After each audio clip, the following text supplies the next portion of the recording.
Hello and welcome to the Rugby Chat podcast, brought to you by DrivingMaul. Hi, I'm Paul, the guy behind DrivingMaul, a podcast, YouTube channel, Twitter account, and website. And I remembered them all this time. Yay! Oh dear, yes. Into my second beer. So cheers, everybody. Have a great evening.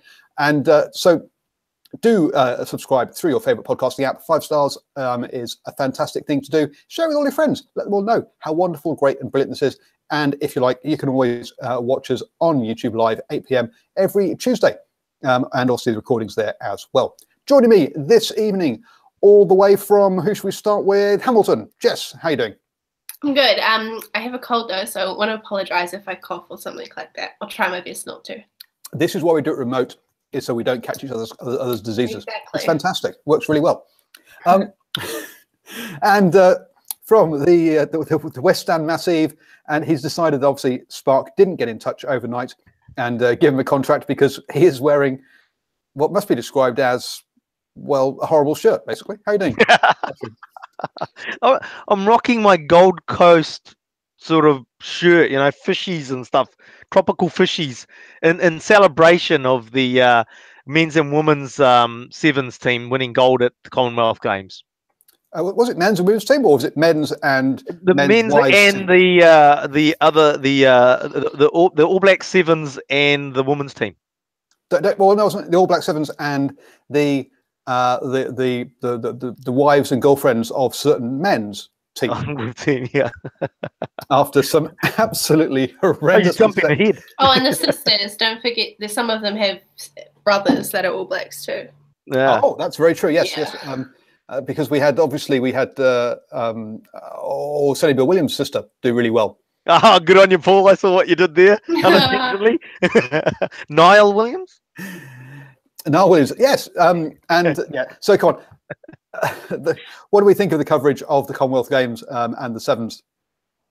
As long as we keep calling them out, they'll figure it out and stop doing it and stop saying Aiden Ross's wife was devastated and use her name. They'll figure it out. We just got to keep calling them out. Absolutely, I think so. And you know, but it's interesting that I think I just highlighted Niall Williams as obviously SBW's sister, but I think most people are now aware of that fact. Yeah. So it's quite safe to actually, you go back a few years and you can say, oh look, nobody's going to know the females players' names or something like that. Maybe you could have said that, but these days I think we're starting to become aware of it. Well, rugby fans are anyway. And if you're not a rugby fan, then you're probably not going to know the other name, like Aiden Ross, anyway. Who's he? Exactly. Jess is on. He's one of the long list of chief injured players out for the whole season. Sadly, it grows by the game. So. Yeah. Look, to cover that off, though, I think it's time for the MSM to move on and acknowledge the players by their names. If there is a connection, you name the player and then you name the connection. You know why name the connection first. You know why they're saying Sonny Bill, though? It's like a clickbait thing. They think people will be interested if they see Sonny Bill in the name or a male player in the name. Absolutely. But the interesting thing there, I think, with the Sonny Bill things is that, he's in the rugby fraternity anyway. Niall Williams, I hope I'm getting her name right, is actually but I think she's sort of got to as I say, in the rugby fraternity, she's just as well known as her big brother. Obviously with the Aiden Ross scenario with Michaela Bly, obviously might be a little bit unknown, but again, you name the player first and then any connections after that. Well, I was going to say, I think Michaela, I recognise her more than I recognise him, Michaela Aiden Ross, to be honest with you. And to be fair, Sonny Bill Williams is one of the biggest names in rugby, so clearly she's not quite as famous as he is, but she's still famous in her own right. And Portia Woodman, I mean, she's a household name in New Zealand now. You don't go around trying to, I don't know who her partner is or if she is related to any other male rugby players. Woodman.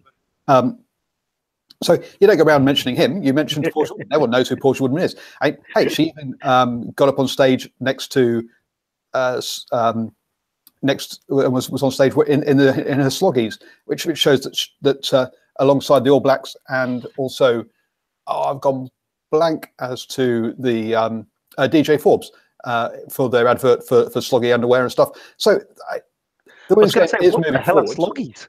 Yeah, I was like, I've never heard of that. Sloggies? Sloggies. What channel are you watching? Which is the underwear manufacturer that sponsors the All Blacks? Jockey? Jockey. Okay, maybe. Okay. Yeah. Marketing works.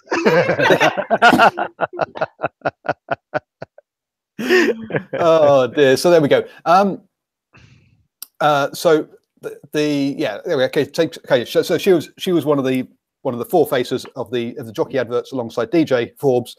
I think it was Damian McKenzie and one of the other All Blacks, probably Dag or something last year. So I think it was Anton Leonard-Brown, really? Yeah. Okay. Yeah, and they'll make it for not having abs. I'm like almost certain. I might be wrong, but oh dear. So look, they are household names now, and especially after winning the Women's Rugby World Cup last year as well, picking up this one, and in what was a fantastic final. I listened to it on the Radio Sport rather than actually watching it live because I was driving back from Auckland. But it was a thrilling finish. Fantastic game, amazing, really. I mean, just cut and thrust. Obviously, the drama on the full-time whistle of the Australian player. Now, she's not a household name in New Zealand, so forgive me, Australian listeners and fans. But kicking the ball out, and you're wondering, what is she doing? And then she kicks it out and realizes, what have I done? So, there was some interesting moments in the game, but absolutely cut and thrust and a fantastic advertisement for the game as well. And then we won. Right result. Then you won. Yes, that's true. Yeah. And then all me. It was all you, was it? It was all me. It was all you jumping up and down in front of the TV that made all the difference. Absolutely. That's why the women played extra hard during the extra time to win.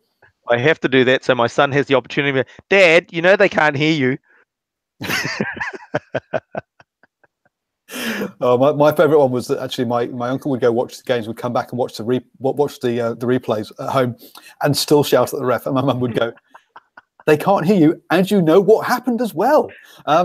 So yes, that was football. But yes, it's the dearie me. No, so that was great. Double gold, outstanding. Jack says absolutely. Christian, the women's final was intense. I got very nervous towards the end. I was nervous before the end. Never mind at the end. And I was driving along and just listening to it. And fabulous work by Radio Sport. To be fair to them, I've not been a fan of Radio Sport on the whole, with some of the people who they hire. But yeah, the commentary during that show was for that was very good. Coverage on TVNZ. Yeah, no, it was good. They had Sav on. I think a wasted talent because you don't hear him often enough. Fantastic rugby commentator. So yeah, it was good. In terms of the game, I just want to say, I mean, I actually thought that arrogant All Blacks supporter here, but I actually thought that the sevens, women's sevens, All Blacks women's sevens, it was sort of like it's just the mistakes that kept the Australians in the game actually. If they hadn't, there was opportunities for the sevens team, the women's sevens, to finish the game, and they had breaks, and they just make a little silly little error. But you can understand why. They were absolutely knackered. It was hot, 30 degrees. Yeah, really hard conditions. Yeah, no, I heard the conditions were tough over there, and so for those of you who've read the tweet about this, yes, I have totally stolen the question from that we've just been discussing there, which was, is it time to refer to the All Blacks by their female partner? Straight from the guy who, I've gone blank, the director who did Thor Ragnarok. Oh, what's his name? Taika. Yep, Taika. That was his tweet. So I stole it from him unashamedly. So yes, he did put that one out. Moving on to question 2, though. Ashwin, this is your one. Try, no try when forcing the ball. You mentioned something about Kiri's. That's what I missed this because I only saw the highlights of this game. But Akiri's note was no try. Talk us through it as to what happened, and then talk us through Kelly's try in the sevens. Yeah, look, interesting situation here. I mean, what's basically happening is you can force the ball with your forearm. this has been accepted sort of norm, and with the Akira's try, and to be, this is just a talking point. I wasn't upset by the decision. It was a 50-50 call. Is this fact is that you can actually see Akira forces the ball, but he's got his arm underneath the ball, so it's not grounded, no try. Then you go to Kelly Brazier's try, the match-winning try, and if you watch that, she actually dives in and she has her arm under the ball, and at no point does the ball actually touch the ground. So in one instance, it's okay to force the ball with your forearm, and in the other instance, it's not okay to force the ball with your forearm underneath the ball.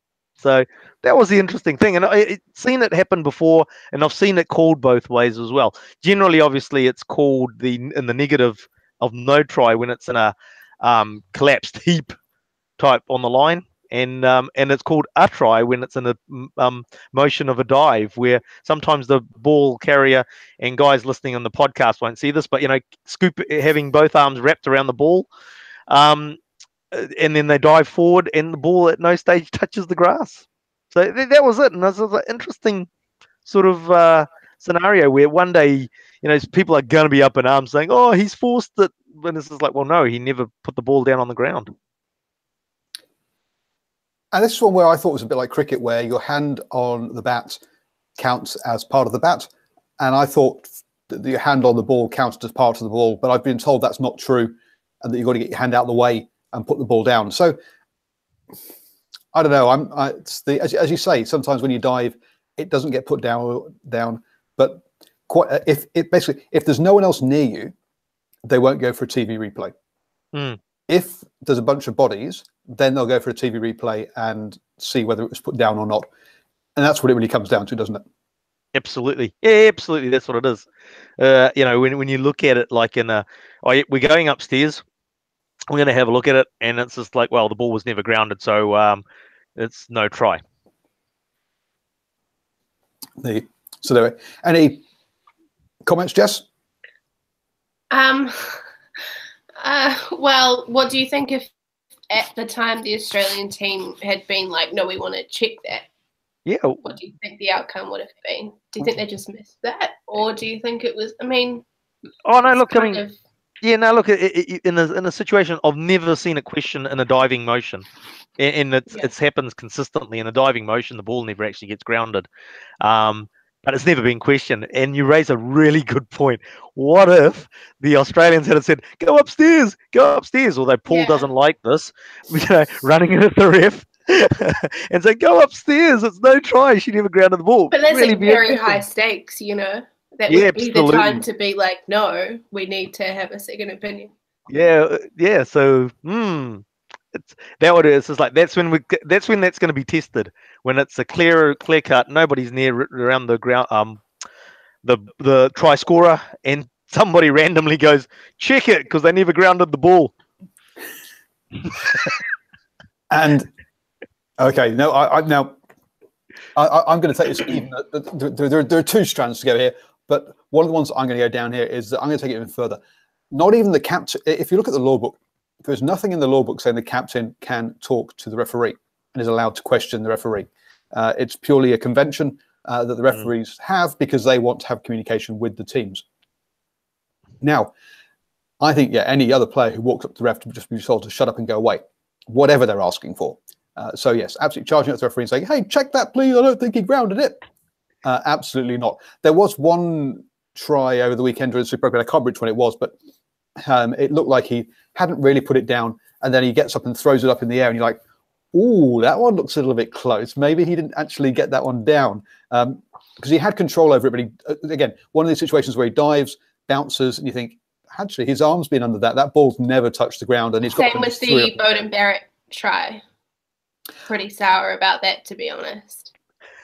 I think that Brodie had his hands on it first, but whatever. Why don't we put Brodie at number 10 for the All Blacks if he's got the pace? I think Brodie could probably play in a number of positions for the All Blacks quite comfortably. I'd like to see that. Left wing. Actually, we need a big bashing, bowling over people winger. So perhaps. Imagine a game where all the forwards players played as backs and all the blacks played as forwards. You'd end up with half the backs in hospital after the first scrum. Why? The first scrum. Have you ever seen a back try to scrummage properly? They can't go on the side of they can't go on the side of a scrum effectively. Never mind do a front row. You'd kill. It'd be interesting though. Interesting seeing Medicab come on and off. Well, I need some other teams to have some injuries, so maybe the Crusaders v Hurricanes should do it. Just digressing totally. You should be sour at Angus Tarvell because he drops the ball and then fell on poor Aidan Ross's leg. Yeah, that's pretty. Yeah, he must have. I thought Aidan Ross was like dead. The way he just wasn't moving, I was like, oh my goodness, it's finally happened. Okay, so since you've gone and oh, sorry. No, not at all. Hey, go for it. Since we've wandered down that alley, question 4. Yes. Let's jump out of order. Let's talk about long-term effects of injuries. Come on, Jess. This was your one. I'm getting really cynical watching games every week and watching literally a Chiefs player hurt themselves, multiple ones every single game. It's really hard to watch. Like, is this our entertainment that we go and watch men ruin their bodies? I mean, what happens when they're 30, 40, especially the head stuff? Gladiator. Is it worth it? I don't know. It seems like a horrible exchange of like, I'll give you my health for like 10 years of rugby. Well, if they survive 10 years, a lot of players don't even survive that long, to be fair. But the head injury one is a big one where players need protection from themselves. They want to play every game and they can't, and they should be dragged off and made not to play. And whilst things have improved, we're still a long way from being perfect on that one. And totally right. The head injury one is one where players need protection from themselves. They definitely are going back on the pitch when they shouldn't do. The other injuries, and this is where I think we do need a culture change. We saw when I've gone black. Andre Strauss became the most capped South African Super Rugby player, and the photo they put out alongside that is him with blood streaming down his face. And you're like, really? So here we are celebrating the fact that he's played more games than anything else, and we've chosen a picture where he's deliberately injured, deliberately. What a warrior! What a soldier! Yeah, but I think that sort of is the toxic masculinity that comes into play, doesn't it? That they're like tough and like the peak manliness to like play on like that, you know. I think sorry, what's the like? Obviously, we because we see it in our papers over here, and our media over here, is the fact is the injury toll in all our Super Rugby teams. I wasn't actually aware until today of the actual the full injury toll in the Blue squad, even and sort of thing. What's it like in the Northern Hemisphere competitions? Are you aware of what the injury tolls up there are like? Exact statistics, please. Yes. Exact. No, I don't have exact statistics to straight away to hand, but there is definitely a difference between different countries. So, for example, if we look at Ireland and the amount of games that Johnny Sexton's been asked to play since he came back from the Lions tour, it's not very many. Basically, anything that is not considered basically a critical game, he's been rested, and therefore he's had time to recover from the Lions. If we look at other players such as Mario Toji, Farrell, they've pretty much played every single game that they've been available for since the Lions, and funnily enough, they're knackered and breaking down. And the injury toll within the Aviva Premiership this season has been very high, whereas the injury level within some of the top 4, some of the Pro 14 teams has been less so because they rotate their players more. Can I just link to the campaign that the New Zealand Rugby whatever has rolled out about mental health, you know, and being more open and honest about that? They're trying to, you know, get some of the players to talk about what they do to relax or what they've gone through. But then they glorify, well, maybe not them, but the media glorify like playing on with injury and, you know. Absolutely, and I wrote an article. It seems confusing because you're telling us to be more aware and to take control of it and speak out when you're injured. But then if it's a physical injury, it's like you're tough if you play on. And like literally a player gets stitches almost every game. Jack Goodhue, Brodie Retallick, like they all like it's confusing. You got to spill some claret. Okay, well, you cover off on 3 different issues here. So one of them is around the head injuries, and we definitely need the player, and I say players who protect from that, and we have seen an improvement in that space. Another area is around depression and mental welfare, which there's been a lot of work about, because I saw a tweet out by Gareth Southall, who's an ex-football player, but he said, right, for the under the age of, I think it was 40, he mentioned that it's not car crashes, it's not cancer, it's not heart attacks. The #1 killer of males in the UK under the age of 40 is suicide. So there's a lot of work going on around suicide awareness and depression awareness as well, which is what the latest piece of, which is what the piece you're talking about there is, and that is something that also we have to talk about more. And for those, if you want to see my views on this and some of the issues I've gone through, go back into my YouTube channel, have a quick search for mental health, and you'll see a few see me say some very, very frank things about stuff that I've gone through. So feel free to go and have a look at that later after the show, please. So there's that piece, and then there's the physical side of things. Now, it's the physical one we're kind of talking about here, and mainly, but I remember Nonu being again applauded for playing through a game with a broken arm. To me, that's just stupidity. You're increasing the chance of exacerbating an injury, making it worse, meaning that you'll be out of action for longer. You're not helping your team by playing on with a broken arm. You're potentially putting your team in a much worse situation further down the line. And players are going to, whilst there is an element of, if you talk to a lot of amateur players, they say you have to play through pain. Each of these collisions is like a car crash. Now, at the amateur levels, it's not quite a car crash because they can't run as fast. They're a bit less fit.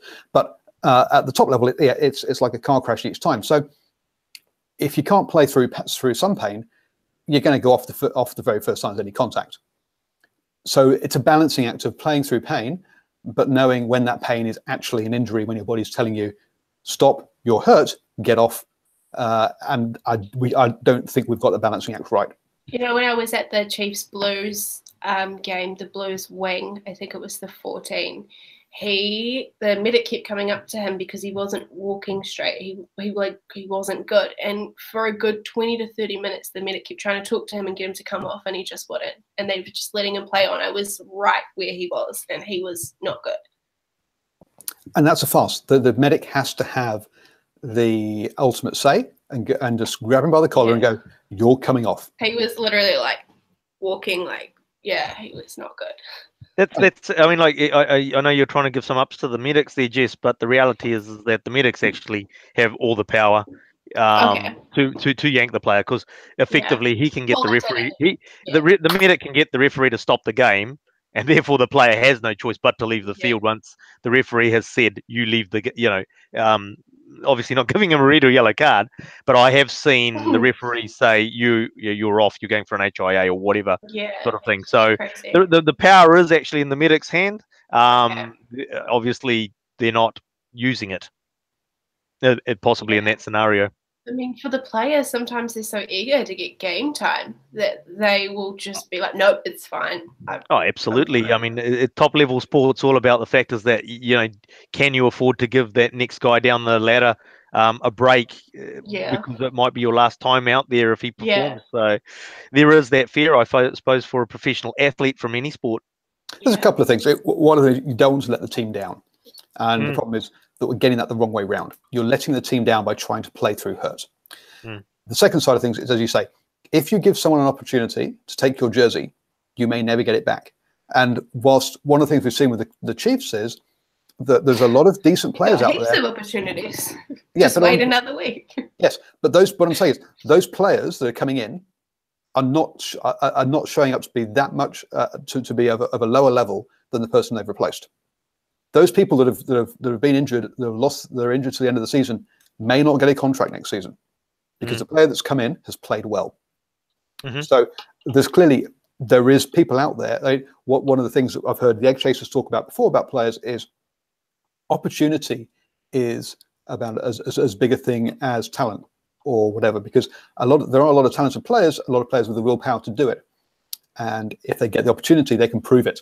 But sometimes you don't get that opportunity, in which case you can't prove it, and so you don't get the next contract. Yeah.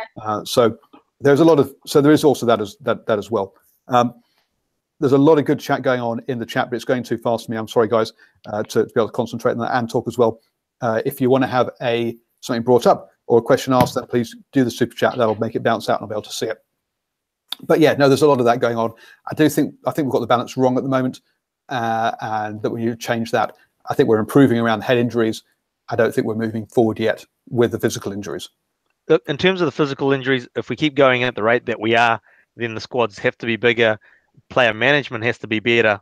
What happens if too many injuries? What if it's like 10, 15, 20 of the squad? What happens then? What's happening now, isn't it? Well, that's for the Chiefs, but for the Highlanders, they've got like 2 players out. So it's not universal. Some not teams, across the board. It's not across the board. It's all right. I've started practicing. They'll probably call me up around May, June at this point, at this rate. Seriously, it's like a season-ending injury every game. So I know how to kick. I've got some You don't want to be a prop in the Chiefs squad. Oh, no, I want to be a glory position. I'll be a wing. I was going to say, Sam Prattley, you don't want to be a prop in the Chiefs squad. Just saying. I go for fullback. You can position yourself away from where the break is, so you don't have to make any tackles at all. As we noted, if you go back and listen to our weekend does it, so I could probably do it from last night. Looks easy. Slide that in there. Dearie me. Anyway, back to question 3. I think time for what do we think about Sky losing out to Spark and TVNZ for the World Rugby tournaments? Ever since the announcements, I've been having sleepless nights. I'm on ADSL. I don't know what to do. I'm on ADSL. I'm really concerned. Maybe you could start a GoFundMe for you. Exactly. Well, that's not going to help, unfortunately, because until I get fibre outside my door, it's not going to improve. You're going to have to move. Obviously. I'm going to have to move. I need a new house. I need a new house. Well, that's got fibre outside the door. I'm going to be sitting down to watch the All Blacks versus X in the Rugby World Cup in Japan, and my kids will jump on Peppa Pig on the tablet, and my screen will start buffering. You know what? I don't know if it's because I'm in a different age bracket, but I watched the whole of the last World Cup online. So we wouldn't want to condone any illegal activities here. But it doesn't affect me personally. Yeah, I am a bit worried, to tell you the truth. Seriously, I've tried to do the viewing on the internet thing so that I can save some dollars. Blah blah blah. Anyway, watched it on the internet. I just can't. For rugby, I really like the quality that I get through on sort of a digital TV service, whether it's terrestrial or HD stuff online. Yeah, but HD. Didn't they say that like they did a lot of ads at really pivotal moments in the Commonwealth Games coverage? Is that right? They did, but that's not that's not the they issue won't with do that in the game. that's not the issue with the actual quality of the pictures and the like. That's the concern, is the quality of the pictures and any buffering type issues as well. When you get what sort of viewing numbers do they get? You get hundreds of thousands of people starting to watch one game. That back end infrastructure starts to struggle. It's too late in that moment in time to do anything about it. So that is going to. There are a couple of issues. One is that most of Auckland doesn't have fibre yet, so our biggest city in the country will have problems watching the Rugby World Cup. I'll be fine down here in New Plymouth because we have fibre down here and I have VDSL as well. I didn't know we were bragging. So sorry. So we're going to be fine down here in the provinces, which is nice for a change. It's the other way around. But as you say, there's going to be issues up in Auckland around that side of things. Some of it obviously will be available through TVNZ, so that'll be the big games. Anything that involves the All Blacks will be free to air. It's all the other games you're going to struggle with, I think, is going to be where the problem is.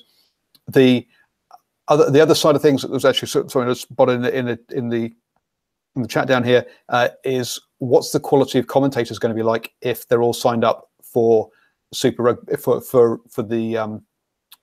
TV already? Which commentators are going to be available? And I'll tell you 2 or 3 that are available straight away, and they're all on this show.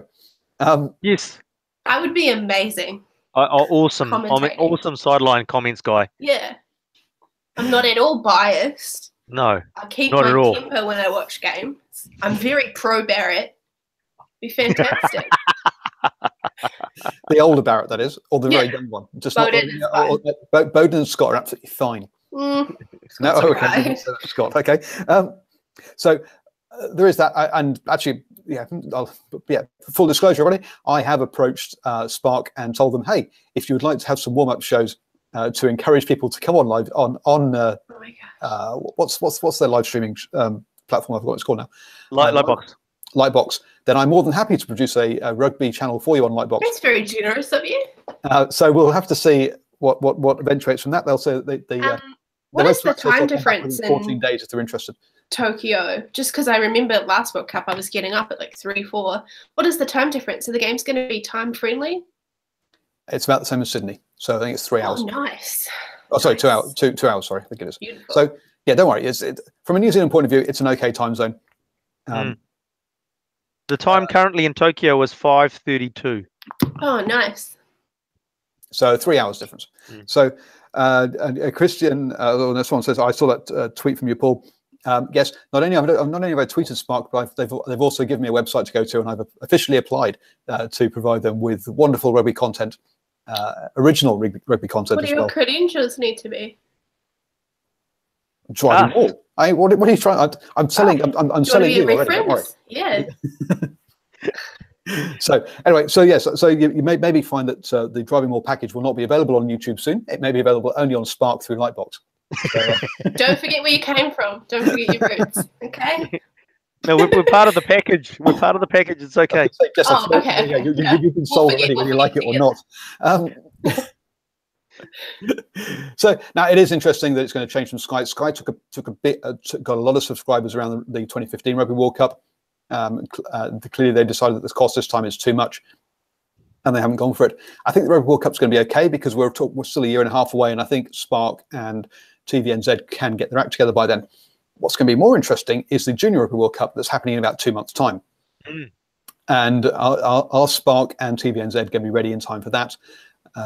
And there are various other tournaments. They've also got the Women's Rugby World Cup lined up as well, which will be a couple of years away. So it's not just the Rugby World Cup or the Men's Rugby World Cup that we're talking about here. There are other tournaments as well, and the Junior Rugby World Cup, which is the next one up, or Junior Rugby World Championship, I think it's called, is going to be a real tester because the turnaround for that is pretty short. As far as commentary goes, I don't think we have to worry because if they can't provide their own, they're not going to put their own commentators on every game. They'll only do that for New Zealand games. All the other games, they'll take the host broadcasters' English commentary. So that isn't going to be a problem. And obviously, hopefully, you'll have a DrivingMaul post-game reaction show for you live on Lightbox. Absolutely. So we'll sort of follow. We'll follow through from Tokyo, by the way. Yeah, we might have to get live from Tokyo, Paul. Just saying. We can. Hey guys, keep the costs down and the profits high. So we're doing it from our bedrooms. We get sponsorship. So they'll be rolling out Keith Quinn, John Macbeth, and Willie Lose to do the New Zealand games. No, Willie Lose is he's on contract because the reason why I'm pretty sure he's on contract basis so he can freelance is because he has been on World Sevens circuit where it hasn't been Sky coverage. Yeah, so I think Sky will say if you contract with us, we don't expect to see you on TV coverage. Be interesting. Is what I expect. We'll see what happens. Yep. Andre, where is the junior tournament, please? Georgia. This year. Georgia. That's an interesting place for it. Got Georgia on my mind now. Not Georgia, USA, which is what Country. Georgia, as in Europe, the country. Yes. as Arshin suddenly thinks, oh, Atlanta, Georgia, that'll be nice. Weather's good over there. Southern. Actually, I mean, I reckon it's good, excellent news that it's in Georgia, Europe. You know, look, sort of monitoring it, not very closely, but monitoring the progress of the Georgian rugby team. They seem to have something in their genes or something that, especially their forward pack anyway, sort of means that they're actually not too bad at rugby. And yeah, I've seen some good progress. Praise. Glowing. Not too bad. So if you look at when I for the 2015 tournament, I went through all the teams, and one of the things about Georgia was their entire pack all played pretty much in the French top 14 competition, and all their backs played at home in the amateur Georgian competition. They are great forwards, particularly front rows, but they tend to be not so great in the backs. Now that's improving. We're seeing more of them get professional opportunities overseas. But yeah, historically, Georgia have been that tight eight, and they can scrummage with anybody in the world. England got Georgia in for live scrummaging practice. I can't remember this year or last year. I think it's this year. This year they did that one. Yeah, last year they did it with Wales. So they got Georgia in for live scrummaging practice because they are one of the top scrummaging sides in the world. But their backs aren't great. They've never beaten a tier 1 team. So now I think it's great this tournament's going there, don't get me wrong, but a lot of people who are pushing for Georgia saying, oh, they're better than Italy. Well, Italy have beaten tier 1 teams in the past. Not very often, I agree, but they have done. Whereas Georgia never have beaten a tier 1 team, and I don't think Georgia actually earned the right to get into the Six Nations yet in the way that Italy did to get into the Six Nations, or Argentina did to get into the Rugby Championship. I mean, Argentina came third in the Rugby World Cup in France before they got into the Rugby Championship, and since then they came fourth in the last Rugby World Cup in 2015. This is not where Georgia is at. They're nowhere near that level. So I don't think they've earned it. And to me, Japan, if we're talking about any second tier 2 nation, then probably Japan, having beaten the Springboks in the last Rugby World Cup, having drawn with somebody last November, I've gone blank as to who it was now, tier 1 team. You've got they're the team, they're the country actually that's next in line for making it to tier 1 if we're not going to throw money at one of the Pacific Islands. And we know that's not going to happen. No, it's not. Andre, yes, Georgia has just had winter. It's coming into summer now. They're the opposite of us down here in the Southern Hemisphere. Yeah, look, so back on the old Spark thing, I think it's going to be interesting to see what happens there. It's good that they've got a few lead-in tournaments like the under-20s. It'll give them a chance to iron out some of the creases. Yeah, absolutely. It's going to be interesting. What it does raise the question of is in 2020 when we have... So Sky have got Super Rugby for one more year and also Rugby Championship and all of that. Who's going to have it in 2020? If Sky is starting to lose these rights, they didn't have the Commonwealth Games. They had the Olympics. They're not getting the next round of World Rugby tournaments. So will they get Super Rugby in 2020, or is it going to be? I can't imagine it being a Spark at TVNZ, but is Amazon going to come in, for example, and take that off their hands?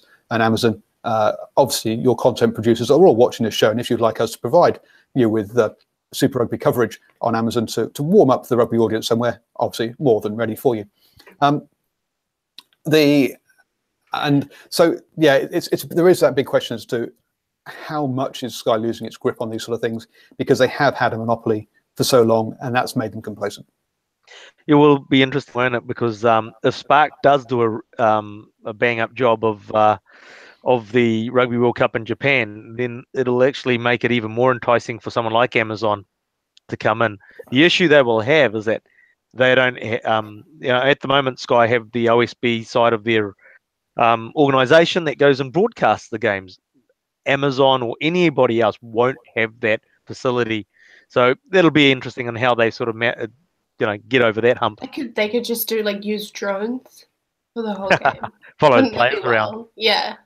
Well, I mean, like the reality is that Sky might not be totally out of it in terms of the fact that, let's say, an Amazon comes, or anybody who's going to provide internet content gets it. They're going to need a broad someone who captures the pictures. And as I said, Sky has the OSB that could still do that function for whoever's won it.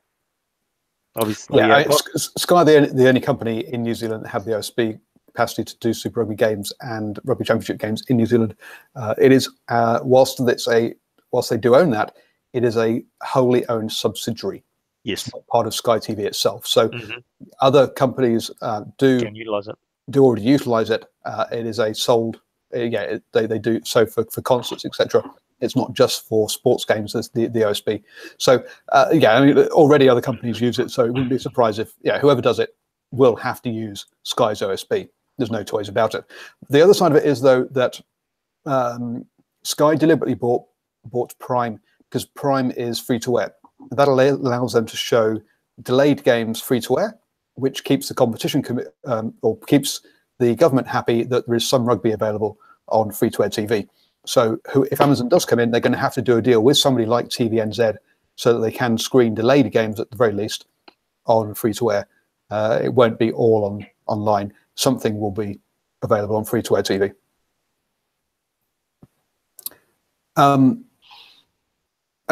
If Sky loses rugby in New Zealand, they're doomed, says Floyd in pink. Yes, absolutely, they are. But it's changing, though. Everything's changing. The technology, everything's changing. No, but Sky is doomed as doom can be. If they lose rugby in New Zealand, there is no reason to have Sky unless you're a league supporter. Yeah, I know. That's what I'm saying. Is that like the whole function of TV is evolving with internet. So yeah, and also we're coming to the last season of Game of Thrones as well, which is the other one. No, I mean, all seriousness, Game of Thrones is another one. Game of Thrones and Super Rugby are the two things that basically get people to subscribe to Sky. And they get an uptick. Where are we now then? What would super teams look like if they could only select players from where they are based? Now, Jess, this was your one. Oh, this is my question. So I just had this concept, and I'm just going to stick to the New Zealand teams. But imagine if all the New Zealand players had to play for the team that is closest to where they were born. The teams would look much different and would be quite interesting. The Chiefs would have all the Barretts. Well, there might be another fight over Taranaki. Oh, no, we're not going there. We're definitely not using the term land war either, folks. I didn't. You did. I was being very careful. I feel that the Crusaders get too much space. They have too great of a distance to, their team would. They'd be decimated. Yeah. They would be absolutely decimated. You reckon? Absolutely. They have almost all of the South Island to pick from. They do. Yeah, but look at where their players come from. They've started to pick a few more from the Tasman scene, but Tasman would be Crusaders. Yes, absolutely. So let's rewind. So Kieran Reid, well, he's Counties Manukau, so that's Blues. Yeah, you'd like that. Scott Barrett, Taranaki. Chiefs. Jack Goodhue. Blues. North, Blues. Damien McKenzie would be Highlanders. We're talking about Damien McKenzie doesn't play for Crusaders. We're talking about Crusaders here first. Yes, you're talking Crusaders. Yeah. Come on, stick with the program here. Havili would be Crusaders. Yeah, Havili because he's from Tasman. Yeah. Yep. You go with Tafua is from Counties. Oh, so this is the Blues' problem. They keep giving all their players away. Oh, that's a known fact. Let's get there. Build a wall or something, keep them in, and then you can finally win. We did. We have the Bombay Hills, but somehow they still get over them. Just channeling her inner Trump. Build a wall. No, I'm not happy. Like, who would the Chiefs have other than the three Barretts? Oh, Sam Cane would have Sam Cane, I think. Yeah, he's by plenty, I believe. Have a good team. Brody Retallick would be back to the Crusaders. Really? Is that where he's from? He's from Christchurch. Hey, fun fact, I totally skipped over this. I was born in the same hospital as Kieran Reid, and it's like a really small place in Papakura. And apparently there's only one like birthing suite there. So I came into the world in the same place he did. So. And he's captain of the All Blacks, and you. And look at me. Captain of my life. Nearly same. Yeah, it's quite hard. It's challenging. I'm going to have a look where Brody was born. Yeah, Christchurch. Really? Mm. How do you know that?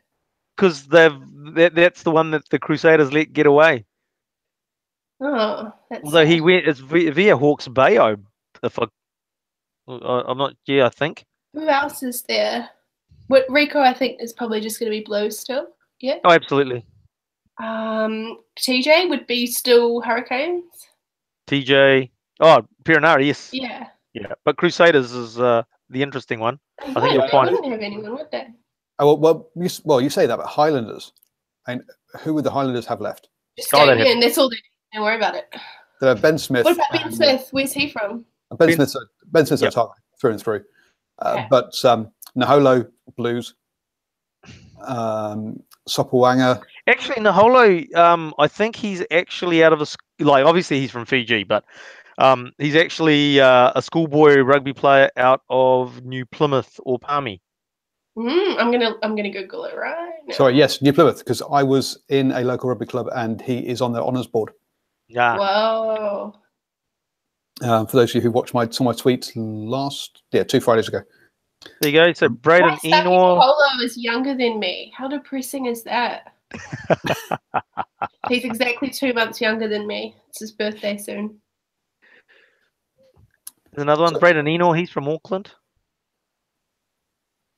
So Elliot Dixon is Christchurch, out of Highlanders. So he Julian and Artie would still be Hurricanes. Yeah. Oh, look, most of the Hurricanes are actually from that region. Oh, Aaron Smith, would he be a Chiefs player? Palmerston North? No, that would still be Hurricanes. That's all right, thank you. Sorry, my bad. Oh, not my bad. Your bad. That's all right, they can take. Well, Naholo started at Wanganui. And then Wanganui. Then moved up to Taranaki. So that means he'd be a Hurricanes boy as well then. So a state of origin for Super Rugby. Yeah, that would be cool. Tavita Lee would be. Well, they did. They had North versus South, didn't they? In the old days. They used to back in the day. That doesn't happen so often. Yeah. Hasn't happened. Yes, hasn't happened in decades, I think. Tavita Lee, again, another Blues player. Yep. Or would be. Trying to think who else I recognise off there. Ryan Crotty would still be a Crusader. I mean, Dan Pryor he's Northland boy, isn't he? So he would be. Yep. Blues. He would be Blues. Yeah, I mean, the team that would struggle the most would be the Highlanders. Basically, if you don't, it's Sopawanga, Wellington. If you've got, there's very few players actually in the Highlanders who are originally from there. It's a shame that we haven't got Cornflakes Cribb or Steve on, because he, obviously being a Southland boy, he would have a good idea as to a few of them. But yeah, that's not only have we got that, but there's originally you had to play for the Super Rugby team that your province was tied to. Yeah. That's now broken down. I've not seen Auckland Rugby tweeting out about it this year, but I know last year I saw them tweeting out regularly that they had a starting player in every single one of the 5 New Zealand rugby franchises. And this is one of the things. If you look at the Crusaders, they've got a Canterbury core. If you look at the Hurricanes, they've got a Wellington core to them. If you look at the Chiefs, they try and have a Waikato core to them. If you look at the Blues, they do not have an Auckland core by any stretch of the imagination. If anything, they've had a counties core now that Tanner's been there for a while, or a counties come North Harbour core, because there's been quite a few North Harbour players there, but they don't have that one core that travels through and gives you continuity between Mitre 10 Cup and Super Rugby, and gives you all that connection of players who are used to playing with each other. And that's also been one of Auckland's issues, amongst many others. Have you put your name forward for that job, coaching job, for the Blues? I'm working my way up at the moment. Okay. I've just I start my season this year again with the Macaws, Yeah. The suburbs under 7 McCaw's team went very well last year, and just building my pedigree at the moment. So yeah, one day I Just get on LinkedIn and just send Steve Hansen a message, and honestly, absolutely. should be fine. Should be fine. It should happen. It should happen in the next couple of years, I'm expecting. You know, the coaching CV is filling up quite nicely. Wasn't it so interesting seeing Steve Hansen at the Hurricanes Chiefs game? I was like, who's he got his eye on? Oh, there was all three of them were there. Yeah. Oh, there's plenty of players have their eye on there. I mean, but then you can say about any game. I mean, obviously, how is DMAC going at 10? Is he going to be the backup? Is he going to have that 22 jersey? He's not going to start ahead of Brody Botanic. Yes. I would love to see that in a World Cup final. Yes. Well, look, as a second rower, he'd be easy to lift, wouldn't he? He'd be fine at line-out time. Yeah. Oh. I'm not sure how I feel about Damien McKenzie at 10 yet. Everyone seems to be quite critical. Well, no, listening to the commentary as I was driving up on Friday night, I think he's growing into the role. It's taking time. That's what I think. He's going to settle. And it's where he's come from. So a couple of little notes because we're running out of time. Major League Rugby kicks off this weekend. So I'll be doing my predictions for that, which is going to be interesting as I've not seen any of the preseason games, but I have been reading about it and listening to podcasts as well. So check that out. Hopefully I will have an American podcast live streaming on the YouTube channel in the near future. So if you're interested in American rugby, stick around. We didn't get a chance to talk about New Zealand teams taking 3 points. Ashwin, maybe that's one for another night. And also tomorrow night, I'll be doing a exclusive show for my Patreons, talking about rugby club names. As some of you may have heard, Bristol have renamed themselves Bristol Bears. Which, if you Google Bristol Bears, be careful which website you click on. Check it out now. As there is a rather in certain circles famous Bristol Bears club in Bristol. So anyway, predictions times, boys and girls. Blues versus Highlanders. Ashwin. Oh, Blues by 20. Okay, and now that you've come down off your drugs, what's the? Oh, look. Realistically, obviously the Highlanders are going to go into this favourites. Really? Yeah, the Highlanders go into it favourites. I think there's a tone of sarcasm there. I understand that. Unless one thing I just saw mentioned, actually, I can't remember if it was a video or an article that I read, and Tana mentioned what we talked about. There's a lack of physicality in certain players in the Blues, and it really shows up. So what is your real prediction? Highlanders I still have to, because I'm a Blues.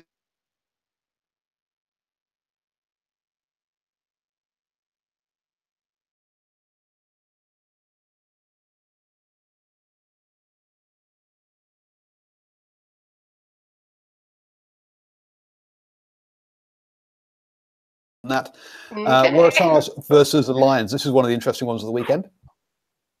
Jess? I said Waratahs by 6. Ashwin?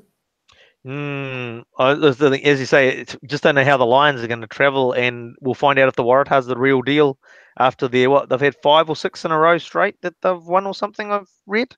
I might be wrong, but close. 7 Waratahs. So yeah, Waratahs won. I think the last 4 or 5 are last 4 on the trot. The Lions though do welcome back Warren Whiteley, their captain, at number 8 onto the touring party. So that's going to be a big bonus for them. And there was another player going back from injury, and I've forgotten who that was now. I'm going Waratahs by 3. I think this one could basically come down to the bounce of the ball. Waratahs are looking pretty decent at home. The Lions are a good touring side on the whole, but still going that way. Crusaders versus Sunwolves. Ashwin? Look, I think that the Sunwolves got a really good hit out against the Blues, and so they'll be up for this game. So I reckon the Crusaders by 30. That's exactly what I said. Wow, 1-1. So I'm not being quite so down on the Sunwolves, and I'm going Crusaders by 20. Reds versus Chiefs. Jess, this is your team. I honestly, I don't know. I've put Chiefs by 9, but I'm the Reds could win. Let's be honest. I don't know. Ashwin? Yeah, look, obviously we referred to the weather conditions in the sevens. I mean, they're playing in 30-degree heat. It obviously was a daytime or late afternoon game. So it will be interesting how warm it is up there when they're playing, and that could affect the Chiefs. But the Chiefs just have this resiliency, and so I'm going to pick them by 9. So I'm going Chiefs by 10. The Reds have lost their last, I think it's 3 games on the trot. They've been a bit found out. They are basically a nuggety pack and then a bunch of backs that don't like to tackle. So against the Chiefs, a bunch of backs that don't like to tackle is really not what you need. So that's going to be Chiefs all the way there. It won't be too hot over there for the game, by the way. 24 degrees.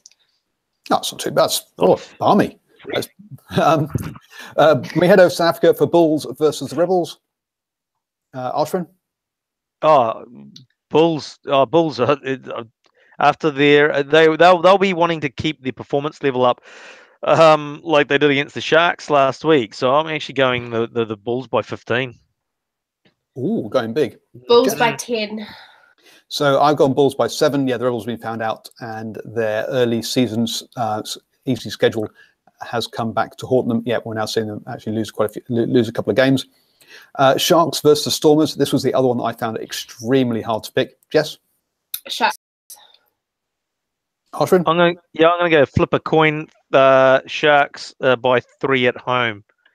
So yeah, the Sharks looked good against the Blues, and the Hurricanes then went back home and played appalling against the Bulls, losing by 30, I think it was, or was it 40? Anyway, 30 points I think it was. So they don't like playing at home, which is strange for rugby teams. The Stormers, though, have not won a game away from home yet this season.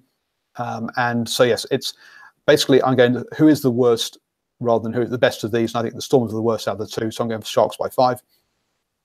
And then finally, the Sunday evening, 6 p.m, Brumbies versus the Jaguares, who are coming off the back of an away win over the Rebels.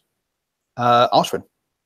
Yeah, a hard one to pick. I think the Australians, sort of the Brumby supporters, got a bit excited. They seem to be getting back to some sort of Brumbies form, but they sort of got found out against the Highlanders. And saying that, at home, the Jaguares, they got a bit lucky last week. So yeah, sort of Brumbies by sort of 10, I suppose. But it could go the other way. Yes. I put Brumbies by 6. I've gone Brumbies by 7. Yeah, I think again, the Brumbies were never going to win against Highlanders. Let's be blunt about it. They did find some form against the Reds after losing to the Tars. But yeah, the Jaguares, lucky last weekend. I think they're going to find it a bit more difficult down in Canberra. So, thank you so much. Been a joy as always. Ashwin, why don't you let people know where they can get hold of you for New Zealand rugby and political chat? NZ Fatso on Twitter. I'll see you there. And Jess, thank you so much for joining us this evening. Where can people talk about rugby with you? For political chat? Having seen your Twitter account, politics doesn't tend to rate very highly. Really, no. Could start. I am at JAM8391 on Twitter. And I've been obviously Paul, the guy behind DrivingMaul, at DrivingMaul on Twitter. Lots of rugby, no politics, no other real stuff. Oh, actually, also recycling stuff recently. So, top recycling tip: your bottle tops from your beers. If you put them in recycling, they're too small and go into landfill. So drink your water out of these. Put them into cans, and then seal the top, and then the whole can and the bottle can be recycled. Pro beer drinking recycling tip there from you. Are you hippie greenie?